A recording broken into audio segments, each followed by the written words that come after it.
Hey YouTube, today we celebrate 15 years of LEGO Modulars by taking a look at this year's boutique hotel.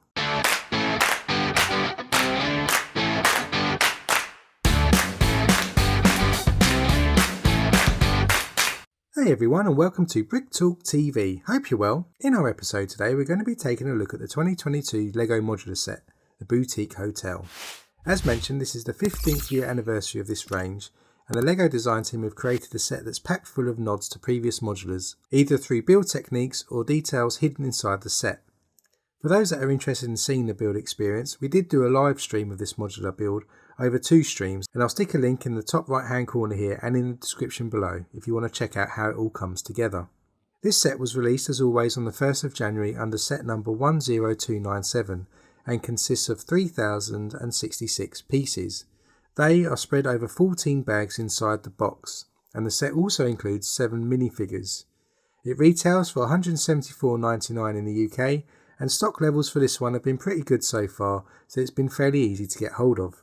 The build experience, as always, takes you through building the building from the ground level all the way up to the top, and you build each level in turn.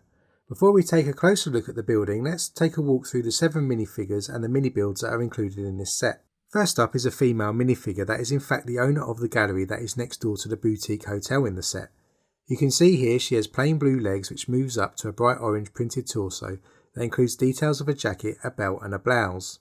She has dark hair which is styled in the shape of a bun, and she has just one printed facial expression on her face where she's fashioning a pair of glasses and a rather solemn looking face with lipstick. The next figure up is a businessman. He is in fact an accountant, seen here with black legs and a printed torso showing a waistcoat and shirt. He is carrying a briefcase which does have a printed tile of a calculator inside. On his face he has a beard printed and looks rather happy with himself. There is no print on the back of his head as he has a bowler hat on top which shows the rear of his head off. He is helping the art gallery with the sale of their masterpieces and is currently visiting the hotel to audit the accounts of the gallery next door. He's been sent there by the Brick Bank, which is another reference to a previous modular. The next minifigure is actually the last minifigure that you get to build in the build experience. Here we see a nice brick-built coffee cart that is a mobile extension of the Café Corner set, which we saw in the very first modular. The awning and the yellow coffee cup match the same design as we saw in the Café Corner set. Looking at the minifigure himself, you'll also see he has sand blue legs with an apron printed on the front, and moving on to his torso, the apron print continues as well on the back of a white shirt. He has black spiked hair on his head, and that again only has one face print, which is that of a smiling face complete with glasses. Our next visitor in the set is known as a globetrotter. She's been all over the world but always loves coming back to the boutique hotel for a relaxing stay. She is complete with a parasol and suitcase accessory. Her legs are a plain tan colour which moves up into a pink printed torso showing a summery looking top. She has stylish grey hairpiece and comes with 2 printed facial expressions. We have this smiling face shown here, and once the hair is removed we can see the face has a bigger smile and is wearing sunglasses that she can use in those sunny cities.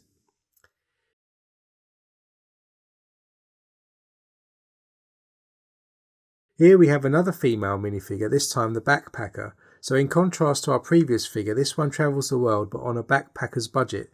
She's also staying at the hotel in a budget room that has less grandeur than the other rooms.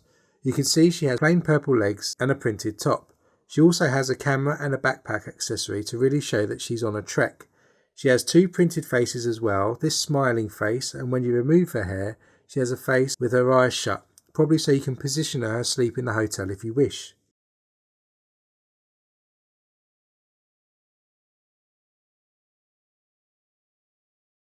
Here we have the first worker of the hotel, a bellboy. You can also see here that we get to build a brick-built luggage trolley that you can move luggage around easily on the ground floor. Sadly though, there is no lift in the hotel, so the bellboy still needs to carry the bags up the stairs. It was also one of the design considerations that the team had around building this, whether to add a lift mechanism in there, but sadly due to the size and space that it would take up inside the plan of the building, they decided not to include it in this one. So maybe in the future we'll see a lift featuring in a future modular. This character has a set of plain dark green legs that moves up to a sand green coloured uniform torso, showing a nicely buttoned tunic. He has white gloves and nicely combed black hair. He has one facial expression printed on his face, with a welcoming smile complete with a moustache.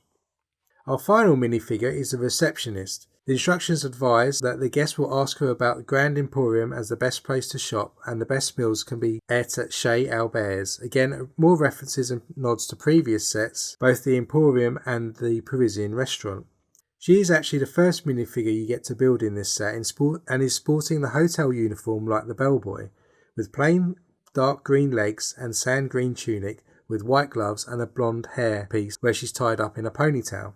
She has one facial expression print again and she's looking smiley and welcoming. So that's all 7 minifigures. Now let's flip over and take a look at the exterior of the set and move through the levels one by one, taking a closer look. Here is the set with all the minifigures positioned outside. You can see that this set is a standard modular size, sitting on a light bluish grey 32x32 base plate and stacked up over 3 levels. As mentioned, this set isn't just a hotel, there's also an art gallery positioned next door, and above that there's a little open bar that allows people to drink outside. The inclusion of a palm tree as well as the colouring used on this set does make me feel that this hotel is somewhere warm or tropical. You'll also notice the unusual shape of the hotel. The designers wanted something different than the standard square buildings that have been built in previous years and really wanted to introduce some angles to allow us to explore more around the details of the building throughout the set. You can also see that the modular is a corner one. We have paving or sidewalks down 2 sides of this set, and after the police station last year, which wasn't a corner set, they've moved back to this kind of approach this year. And of course, the first set in this range was the Café Corner, which, as the name suggests, was on a corner, and so this is also a homage back to those early days of when they built the Café Corner. Unlike the original Café Corner, which has limited internal detail, this hotel does boast fully furnished rooms, which is a great thing to see and may inspire you to revisit your Café Corner and to look at adding some more internal details. So let's dive in and take a closer look at the ground floor. As we move around the outside of the building, you'll notice a fire hydrant. This little build has also been seen in a diner set some years back and was a nice familiar build. Behind the hydrant, you can get a look of the external detail of the gallery, and the architectural detail of the gallery does differ from that of the hotel. As the set moves round, you'll notice the back you'll see it has some more space at the rear, which allows you to build a bin or a dumpster.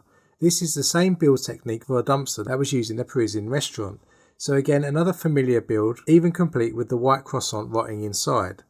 As we move round to the front, you'll see the standard white lamp post in position, as well as some nicely decorated flower boxes positioned in front of the windows. I find using flowers always lifts the building and makes it more appealing, and there's some nice gold detailing which are arched above the windows at the front. The main entrance to the hotel is angled, similar to the Café Corner in that respect. I probably was a little disappointed that they didn't do a revolving door for this hotel, but perhaps that wasn't practical with this design. Above the door we have what appears to be wrought iron detailing using vines in black and a hotel printed tile that acts as a sign. Paving detail in the corner at the front outside the door is also familiar from previous modulars gone by. As we come round again towards the gallery, you'll notice up the steps that at the top of the steps there's an archway that is built using tubes. This was actually a technique that was used in the Marketplace modular some years back, and you'll also notice that on the side of the stairs there's a notice board. The notice board has some references to other sets, including the Brick Detective, the boxing ring above the diner, and the recording studio above the diner, to name a few of the references. As we move inside the ground floor, one of the highlights for me was the detail of the tiling on the floor. They've really captured the look of a grand hotel reception, using this star-like formation on the ground. On this floor in the hotel, we have a reception desk which includes a telephone using a printed telephone wedge and a printed guest tile that has some noticeable guests that have signed it over the previous years. Again, there's some references in here to characters from previous modulars. We have a nicely constructed flower pot next to the reception desk that does look rather grand, and I quite like its addition to give you some more detail.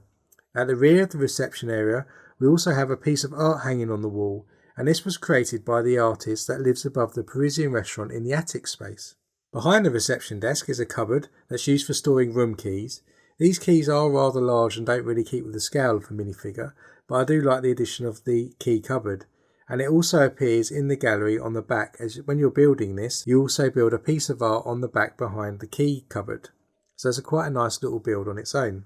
There's also a sweeping staircase that has banisters that do act a little weird by using a whip to add you some curved detail at the end, and I'm not really sure mine has been put in correctly. I'd be interested to see how you've implemented it in the comments below. The space under the stairs can be used to store the luggage trolley which we saw earlier in the build, and there is a nice dark red couch in the foreground for guests to sit on while they're waiting for others to join them. Inside the gallery we have some really cool brick-built art pieces that are constructed straight into the wall. There's also a printed tile art piece, and the highlight for me is the recreation of the Creator Expert logo in brick form to create this glass-type sculpture celebrating Cubist art. There is also a bust sculpture in the gallery, which is the same sculpture that we'll see in the lobby of the Town Hall set. As we move into the first floor of the hotel, you can see they've used this nice contrasting pink, almost peach colour with white to make it really pop and stand out. The columns between each windows are made using white candle pieces and cones. Lego seems to be using the candle piece quite a lot for architectural detail, whether that be in white or black. But the inverted curved pieces at the base underneath each of the windows, as well as the car mudguard that's put above the windows, really do give them a nice curved appearance. Around the main side of the building you can also see a series of flags and a balcony area which uses handcuffs to create a black fence for the balcony. At the corner part here where the level meets the door area of the lower floor, you've also got some nicely shaped round windows which add some great interest and architectural detail. Moving inside this level we have 2 bedrooms available to guests. The larger space is a standard room. Inside this room there is a brick built double bed with a side table and lamp. In the curved window space we have a leather chair that rotates, enabling minifigures to get some great views of the city outside the window, and just along from the chair is a writing desk with a desk lamp, a brick built typewriter, a nod to the same typewriter used in the police station modular last year, complete with the printed typewriter brick face. There's also a brick built wardrobe which is positioned by the room of the door. In the smaller budget room we have a large wardrobe built out of bricks with a smaller desk and a chair, and the way the chair is built is using robot arms, and this is again another nod to the Marketplace modular set from years gone by. There's another brick built dark red bed with a side table lamp, and this room does have a door that leads out to the balcony which we saw earlier, and this room would suit the backpacker minifigure included in the set. Out in the lobby we have a continuation of the sweeping staircase from the ground floor and the next staircase which leads to the next floor. This next level switches the colour and architectural detail up again, and we have more of the peach pink colour, but we also have some sand green. We have some flower boxes again to continue the flowering theme from the ground level, and we use some cutaway tiles to add to the base of the windows to give us some more white detailing.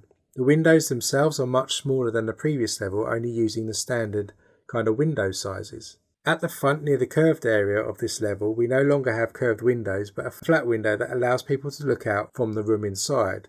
There's also some additional flowers here hanging down from the front of the window. Inside this level it's dedicated to one room, so this really is the penthouse. Inside we have a bathroom and a bedroom and the corridor again where the stair finishes. The bathroom includes a brick built bath, sink and toilet, and in the main bedroom suite we have a brick built TV, a brick built armchair, 2 bedside cabinets with lights, and they use Friends cupcakes to make the lampshades on top of the lights, which is a nice touch. We have a brick built bed again which looks more like a queen size bed to me, and it's in a nice vibrant teal colour, and on the bed is a printed tile showing a box of chocolates. There is a desk in the corner by the window which allows guests to stare out of the window while they're working, and there's also a large wardrobe with doors in the room. It really does create a bedroom suite of luxury for any guest.